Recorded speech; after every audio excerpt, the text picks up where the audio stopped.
Hello, today for review I've got recently released and announced and released Cayin N3 Pro, their new entry to mid-segment of players.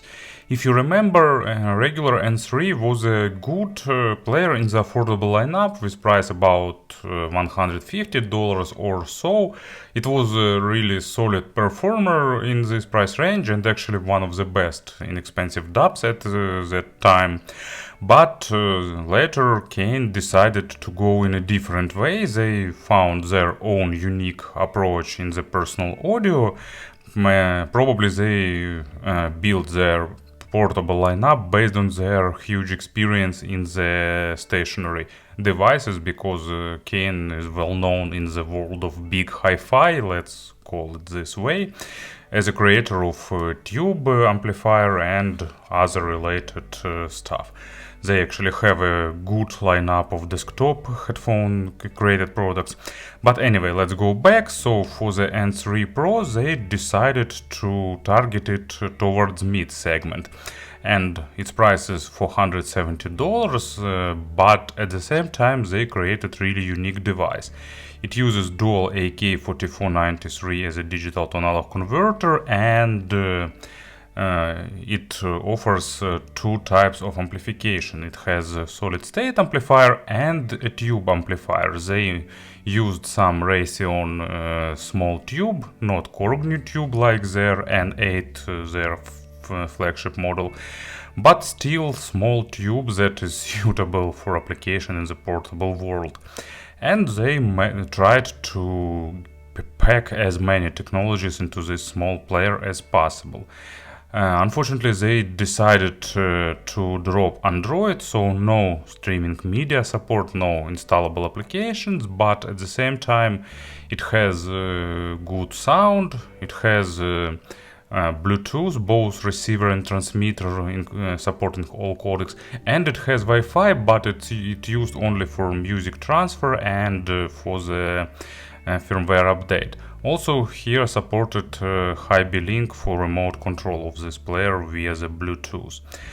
And it's pretty good in terms of power, balanced output. If I remember right, it can deliver up to 800 milliwatts for 32 ohms load, and single-ended output can deliver 320 in the solid state mode and about 150 in the tube mode.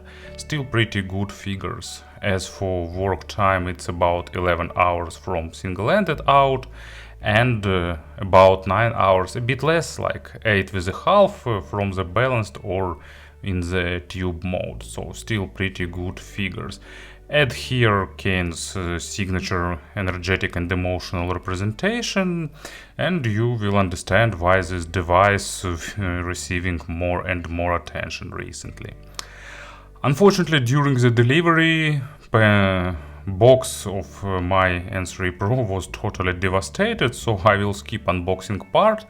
Maybe it's a sign for me that I need to skip that part, but actually it was just regular black cardboard box, pretty small, so nothing fancy, just okay. If I'll find, I'll add some photos. If I won't, then I won't. Inside you will have the player, silicone case, thanks Cayin for that, USB-C cable, protective sticker additional because one is already applied to the front panel. This cover for the microSD slot and a pair of small high-res stickers. I don't know why someone will need them, but anyway. So nice accessory set, traditional for the segment of players.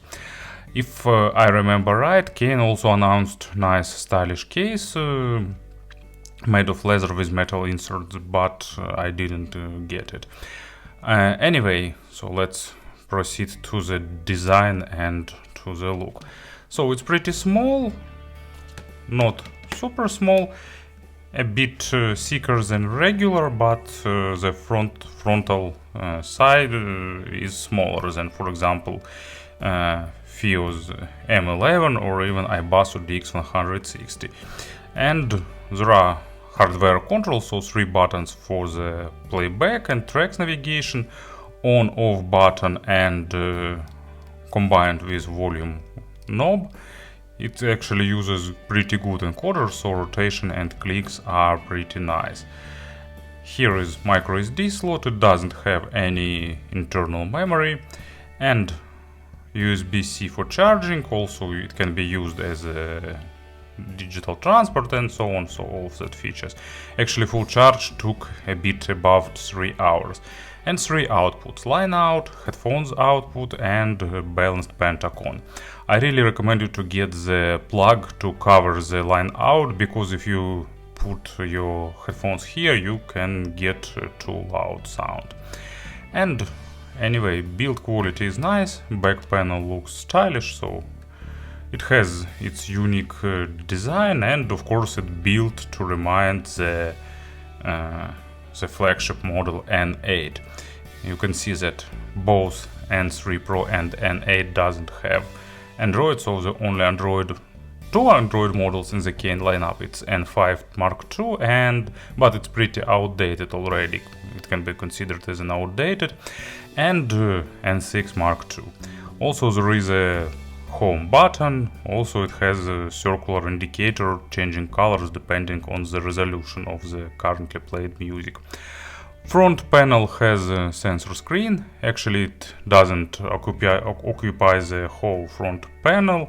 As you can see, it ends somewhere here, so of course we got used to each screen, but I don't think it's a big issue in general, because it's at the end it's just a player. As you can see, nice viewing angles, pretty good brightness. Resolution is 480 by 360 if I'm not mistaken, so it responds to the touches pretty well. And in terms of firmware, it's built by Hibi. Here is the main screen, so folders, lists, songs, artists, albums, genres. So traditional media library, you can browse by folders. It supports USB on the go. You can select what you need. There is a mass management, so you can delete, add to playlist, so all that basic functionalities that we've seen many times before. Playlists, so you can create custom ones, favorites, recently played. Songs, it's the list of all tracks. Artist, so you can select artist. And then albums, so 2 levels of grouping, or just album list. Lists are scrolling really fast, user interface is fast. And different genres, I still don't understand why, for example, groove metal has this icon of cocktail glass, but anyway. And also here is currently played track information about it. If you start the playback, it will animate and show it to you. Now playing screen is pretty traditional, big album cover. You can swipe right or left to get more information or lyrics, play pause button, go back, and additional button with menu adding to playlist, play order. So, you know, it became more and more traditional in terms of UX. Of course, there is a drop-down menu with gain settings, 3 levels of gains here.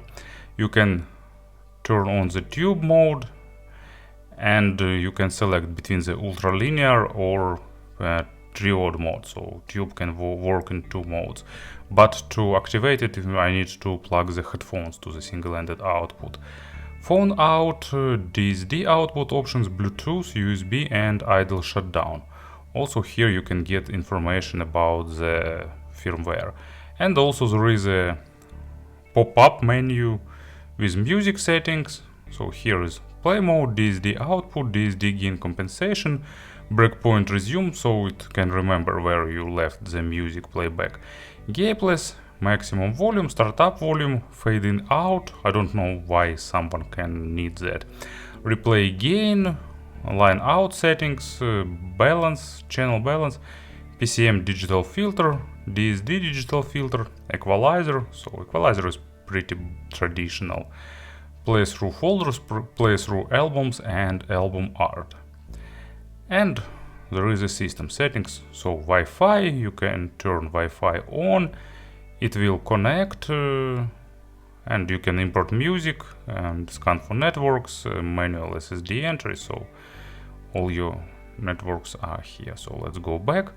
Bluetooth is pretty similar, you turn on Bluetooth, device name, Hi-B link if you need quality, so it also supports Hi-Bi's UAT codec, aptX, SBC and 3 types of LDAC. Scan Bluetooth devices, so everything works pretty traditional here. Now let's go back. Language, a lot of languages supported. Font size, you can increase it. Background image, you can set some custom one. Backlight time, lock screen, key lock, so should some keys working on the lock screen or not.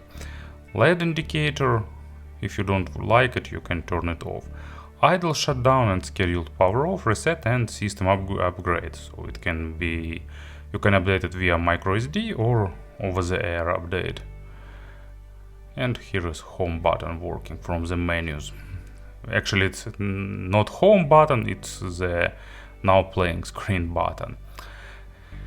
What else I can say about it? Firmware is pretty fast, pretty stable, so maybe there will be some additional features released in future, but even in the version 1.0 it works pretty okay, at least with basic scenarios. So Hi-B polished their code base. And of course about the sound, let's be honest, nowadays $500 player without Android is almost doomed unless it delivers really good and exceptional sound quality, and well, it's not a spoiler, N3 Pro does that. Basically with this player you are getting 4 different sound representations, because balanced output is one and solid state single-ended output is second, and 2 tubes types of sound is third and fourth. So basically you will have 4 different types of sound in one device. Let's have some earphones on the table and let's proceed to the sound description. I will try to make some remarks about that. And bass, actually general representation of player is emotional. Cayin's signature sound is a forward with a bit of highlighted emotions and not trying to be natural and monitoring, not trying to get deep into the micro contrast. It's more about macro dynamics, it's more about the forwardness, about the energy, about the emotions, and of course it's their bet, and actually it plays really well and many people like the signature. So bass is not accented, but it's pretty energetic. It has nice resolution, not the most resolving one, but resolution is still nice.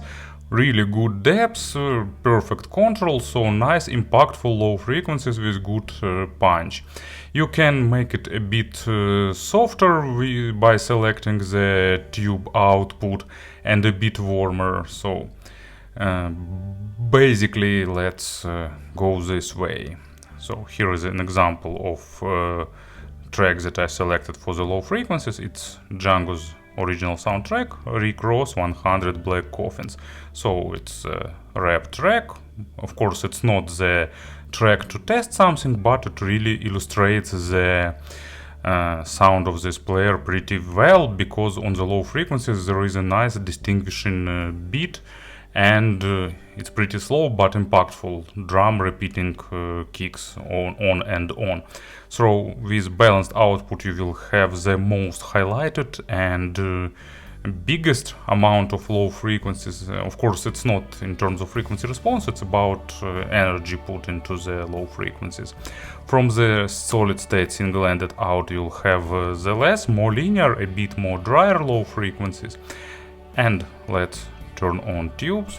As an example you can see, so it shows the 5 seconds warm up, and they of course made a small window. I'm not sure will it be visible on the video or not, because studio light is bright, but there is a small window underneath the screen and you can see tubes glow here. Of course, what sense in making tube device if you don't see the tubes themselves? It's useless and no one will buy it. So here is the window, maybe not on video, but it's visible in real life. And in tube mode, in triode mode, you can get the warmest base a bit slower, but with a bit more warmth and weight. And this ultralinear mode, so you can switch it here. Ultralinear, it's in between the triode and solid state, so it still has a bit of tube warmth, but it's sounding more resolving and more detailed. Mids are a bit colored in terms of highlighted emotions, in terms of additional energy, so this player will give you a bit more of everything. It will give you a bit more emotions, a bit more macrodynamics. It will increase the stage if it in the, for example, in the solid state mode, and at the same time it will make it more intimate in the tube triode mode. So it depends. You can select, you can get different soundstage and representation. You can get different amount of emotions. So it's not the player focused on the micro contrasts, and thanks to that, it's pretty forgiving in terms of record quality. And it will try even to hide some issues with record and in mastering, because it will highlight the emotions. You know, it's like in the circus when clowns are entertaining you while the circus staff doing some other preparations. So, and it's pretty the situation with this player. It will distract you with emotions, with forwardness, with energy, and if your records are not the best ones, you even won't notice that. But at the same time, of course, with something properly recorded and mastered, it will deliver enough resolution, enough clarity, enough energy, and also as you can all select three different types of representation. More emotional with a medium stage, not medium in general. The stage here is always above average, but medium in terms of between all that four options. In the single-ended out, you will get a bit more resolution and a bit wider stage. In the tube triode mode, you will get more intimate representation and more warmer. It plays perfectly, for example, with vocal, with jazz. I don't know why always anyone is looking for bigger, more spacious stage. There are a lot of tracks when big stage sounding absolutely bad. For example, some female vocal, some jazz record where, I don't know, Musica Nuda, for example, just double bass and vocal, when they moved far away on stage, they just lose their magic. Anyway, let's go back. And in the tube ultralinear mode, you will get stage is almost as big as in single end solid state mode. And as an example, here I selected another track. You see, after pause it, warm up tubes once again. So yet another track that is probably not the best example, but actually not the best test track, but a good example. So it's one of my most favorite metal bands. It's Powerwolf and Amen and Attack, or as someone say, a banana tank. And why I like this group? Because they showed the world one thing. If you're playing power metal, you need tons of self-irony. Be self-ironic and don't try be dead serious, like, I don't know, Hammerfall, for example. It's not the serious music. Even if you sing about the epic battles like Blind Guardian, or if you use I don't know, huge orchestra like Rhapsody, still it's a bit ironic music with a bit of fantasy and put in the text. And so Powerwolf just moves that to the limit, and I think it's great. First track I've heard was Resurrection by Erection, and of course it's hard not to fall in love into such group. And eminent attack, forward, energetic, really driving song that make your head shake, and the representation and sound signature of this player fits perfectly to these tracks because it's highlighting a bit emotions, it makes guitars a bit more forward, it highlights a bit that drum, the big drum that is present here. So, you know, it's highlighted, energetic, and probably that's what the tracks requires. And treble. Treble here is interesting because it's also not natural and it's not accented in terms of frequency response, but it's highlighted. It puts additional energy in two of modes. So in both solid state modes, from balanced output and single-ended, it puts additional energy, making it a bit more clean and clear, adding a bit more clarity. It loses a bit of naturalness, but still sounding pretty engaging. And still good attacks and decays, nice resolution. And in the both tube modes, it's softened treble a little bit. In triode mode, it softened it more noticeable, making sound warmer and that classical warm tube sound. And in ultralinear mode, it just softens them a little bit, but not too much, just a hint of that demo version of tube sound, let's say it. But still, it has basic to normal layering, good overtone saturation, and nice control overall over the treble. And as an example for the treble, let it warm up. Arne Domnerus, exactly like you, one of the greatest records in the history of jazz music, both in terms of material and in terms of record quality. Nice live record that has a lot of ambience put into track. All that sounds of nightclub where it was recorded, it's really good. And you can select if you need to make this nightclub where it was recorded bigger, go to the single-ended mode. If you want to sit closer to stage, just turn on this triode mode. And you know, it's actually working because you just switch modes and the player moves you to front row or a bit to the back row, but giving you bigger sense of stage. Nice, interesting experience. In terms of pairings, it's absolutely universal. It has really a lot of power from the balanced output. It can drive virtually all models. Well, of course, with few exceptions, like some power-hungry planars it can't. And from the single-ended out, it's not super powerful, especially in tube mode, but it will be enough for vast majority of in-ear monitors and for many headphones without problems. It has a slight background noise, but only with super sensitive models. For me it's not an issue, but if you're sensitive, you can consider using Hi-Fi iMatch.